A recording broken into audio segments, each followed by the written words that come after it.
مریض کا آدھا درد تو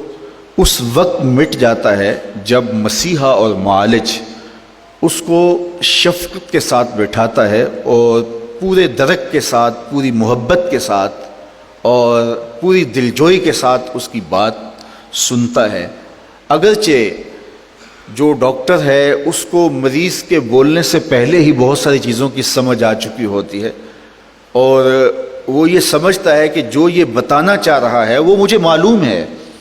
تو میں اس کی بات کیوں سنوں جب کہ مجھے سب کچھ معلوم ہے۔ لیکن محض اس کی دلجوئی کے لیے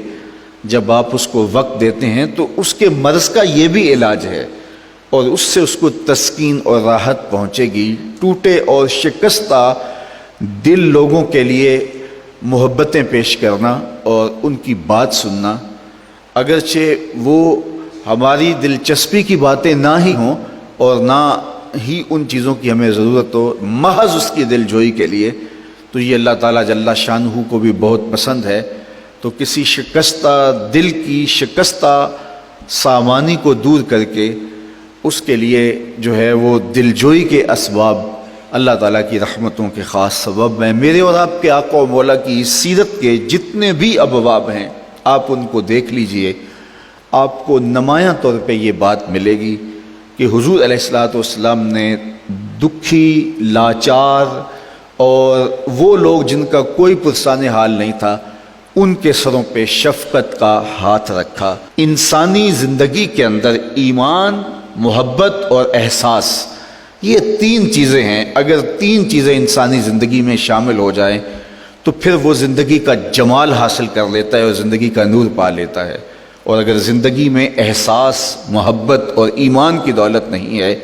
تو تمام تر صلاحیتوں، تمام تر آسودگیوں کے باوصف انسان انسانی جوہر سے خالی اور انسانی نور سے محروم ہے۔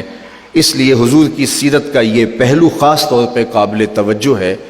کہ ہم اپنے معاشرے کے ان لوگوں کے درد بانٹیں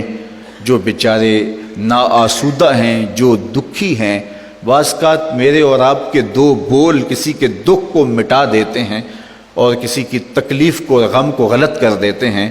تو ہمارے دو بول بولنے سے، ہمارے لہجے کی نرمی سے، ہماری دلجوئی سے اس کی آدھی بیماری ختم ہو جاتی ہے اور اس کے دکھوں کا مداوع ہو جاتا ہے۔ اس کائنات کے اندر پھیلے ہوئے دکھوں کو ہم سمیٹ نہیں سکتے،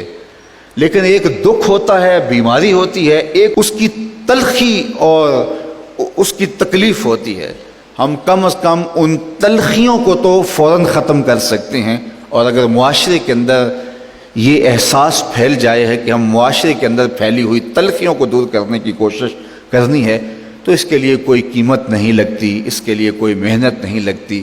اللہ حضور کی سیرت کے اس پہلو کو ہمیں اپنی روحوں میں اتارنے کی توفیقات سے مالا مال کرے اور دنیا آخرت کی بہاریں اللہ ہماری روحوں میں اتار دے۔